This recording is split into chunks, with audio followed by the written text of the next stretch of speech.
Mokcik ambil GTR Boyjan, bawa pergi rumah jati, bawa plastik. Ada apa ni? Tak ada lah geng. Jom.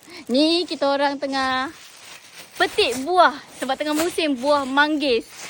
Ni dekat rumah jati 2 tingkat. Iglo. Ni kat sini sebelah 2 tingkat ni. Pokok manggisnya. Alhamdulillah sebelum ni datang belum berbuah. Tapi kali ni dia datang dah berbuah. So dapat ambil hasil makan manis. Jom. Nyebrang dulu. Nak tengok tak hasilnya? Ni pokok rambutan pun dah merah-merah juga. Tuh. Jangan tengok tau. Kenapa? Jangan tengok tau. Kenapa? Hasil tekapan hari ni. Jangan tengok tau.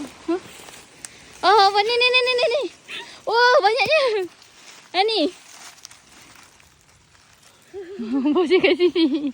Acik-acik kalau Boyjan tak ada kat rumah jati tu, dia menghilang cari kat pokok. Tengah panjat. Kat pokok dia ada. Oh, tengah berbuah ni geng. Alhamdulillah. Makan sangat buah manggis. Lepaslah ngidam Angel. Nak buah manggis. Manggis. Allah bagi dia. Jatuhkan je. Jatuhkan sini. Okey.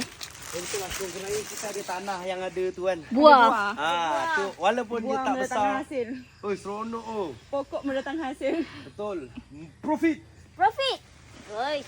Beri-beri pajak pokok. Hasilkan jati. Yes. Rumah jati masih yang pokok buah.